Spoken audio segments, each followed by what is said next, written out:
Hello everyone, it's Haven. And Eileen, and welcome back to our mini-series, Retirement Mistakes That We Make. And this is part 2, which is entering retirement with debts. Kailangan ba talagang pumasok ka ng retirement na wala kang utang? Oo nga, sabi nga nila you enter retirement without any debts. Kaya sa amin, iba ang kwento namin.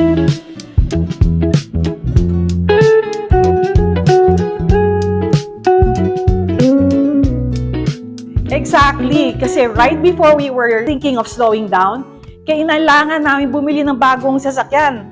Yung van namin, sabi, enough na, ang tanda na kasi. And yes, some people say, bakit di na lang second hand? Or yung mga iba, nagsasabi, ba't bibili pa kayo ng brand new car? Eh, hindi naman kayo nagtatrabaho. Pero wait there's a reason why we made that decision. So, ito ang situation namin. Meron kaming van na model 2009. So, bali mga more than 15 years yun. Ang worry namin na baka biglang masira yan, na kailangan mag-incur kami ng mga expense na napakalaki na it will tap into our retirement. Yung budget namin sa retirement, baka makaltas. Yun ang problema. And since we're looking long-term, we realize na ito na yung last purchase namin. Hindi naman namin kailangan bumili ng fancy na car eh. Actually, binili nga namin yung Yung standard lang. And also, we want na yung sasakyan namin is reliable. Oo. Kasi nga, yun na nga yung last car namin. And also, ayaw namin na yung kotse namin will be spending half of its time na nasa mekaniko. Yeah. And syempre, that means we went into a bit of a debt. Alam namin some people would say now, why not just buy a second-hand car or just stick to the old one, yung van natin? Oo, syempre, it's an option. Kaya just imagine na ginawa namin yun. Syempre, mag-worry ka na baka biglang masira. Gusto namin, syempre, stress-free or peace of mind. And think about it by the time we're not working full-time anymore. No more. If we kept the van, tapos magkaroon ng mga emergency repairs, di ba? Mm-hmm. So, ang laking gastos nun. Parang yung friend ko nga itong last week lang she bought like a second-hand truck. Nasira yung transmission, so gumasa pa sila ng $5,000. So, yun yung ina-avoid namin ni Haven. Gumasa ka na, tapos sakit pa sa ulo. Sometimes spending now prevents bigger costs later. And that will keep us, stress-free. Now, it's not just only about cars. A lot of people enter retirement with, a lot of debts. Andyan yung credit cards, andyan yung mortgages, di ba? Ano pa? Mga personal loans. Yeah. And if you're not careful, it can seriously limit your lifestyle. So, iniisip mo parati yung mga bills mo. So, kunyari, there's a time na gusto mo mag-travel or gusto mong gumasta for something else. Diba? Iniisip mo sa likod. Yeah. Oh my God, may utang pa kami. So, wala kang magawa. Yeah. Hindi mo na ma-enjoy. Let's say you retire with a $20,000 credit card balance, di ba? You're just paying interest. But you know what? It still will affect your budget at saka yung choices mo. Pero ang key lesson dyan is, not all debts are bad.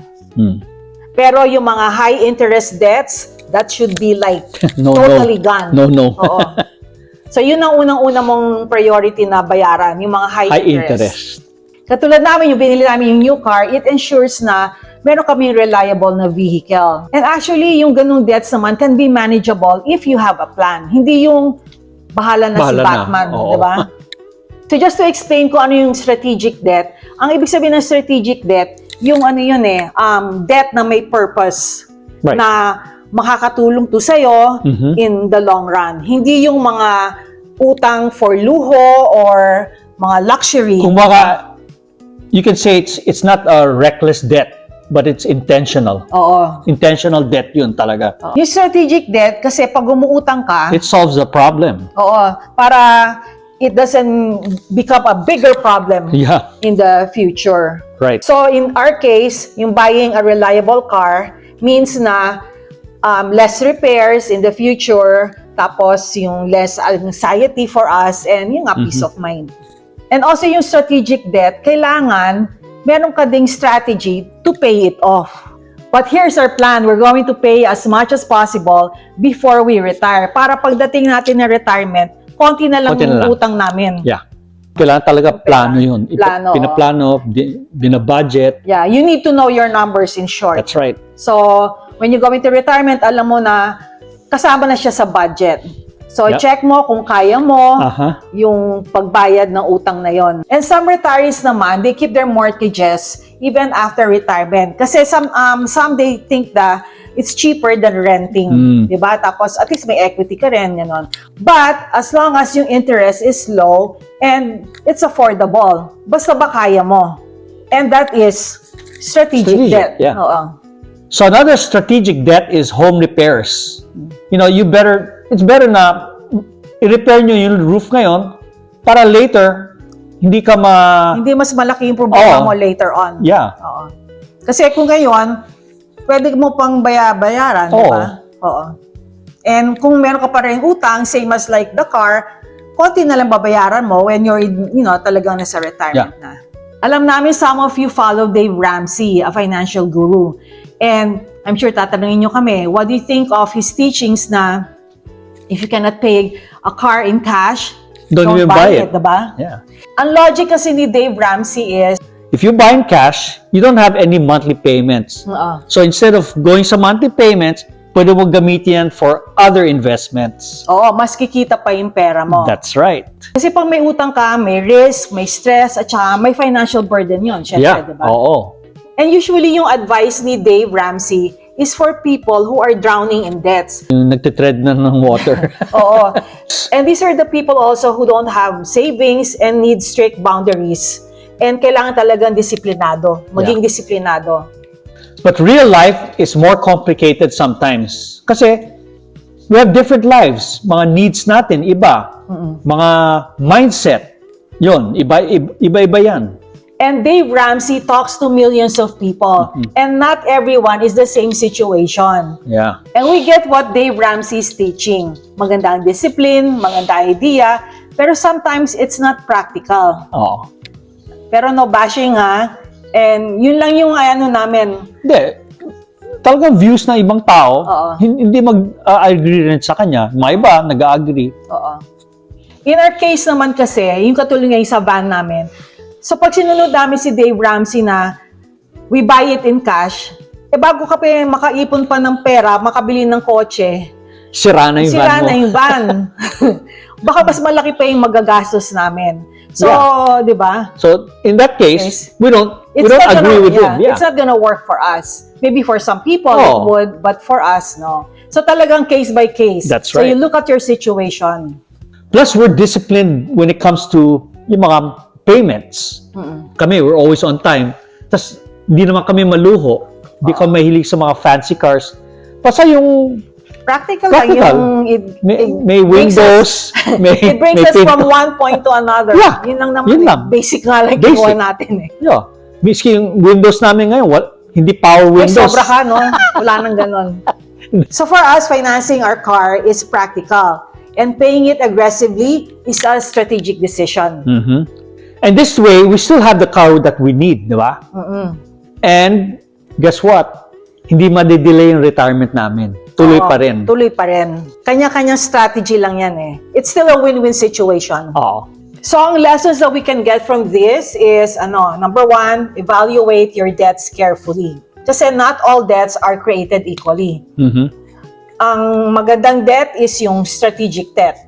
Huwag niyong kalimutan yon. Yeah. Strategic.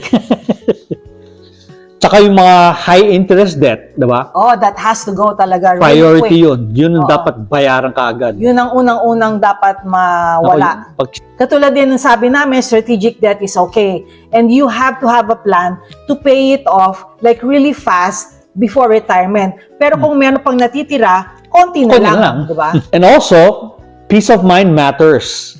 Spending a little more now saves stress and money later. And lastly, start early. Look at your debts. Look at your numbers. And then, tingnan nyo kung ano yung mga essentials na kailangan bayaran na kaagad. And then, make plans on how to pay for it. Yeah. So, kailangan ba wala kang utang pag nag-retire ka? I mean, ideally, mas maganda na wala kang utang, di ba? Mhm. Pero if kung may utang at kailangan talagang meron kang babayaran, Yun. As long as you have a plan, you can make it work. It's all about naman talaga about understanding your debts prioritizing and planning ahead. Kasi retirement, talagang dapat nag-enjoy ka, hindi yung nag-iisip ka ng yung mga monthly na babayaran mo, diba? So in our next episode, we'll be talking about another mistake that people make before retirement. And this is about relying on your kids when you get older.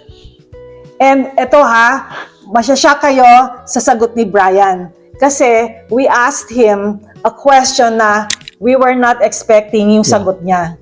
So, abangan nyo yun Talaga, ano yun? It's an eye-opener for us. So, thank you for joining us today. And don't forget to like and subscribe and comment down below. And share with us naman na meron ba kayong debts na nasa stress kayo, thinking about it when you're nearing retirement. Let us know and we'll see you next time. Bye!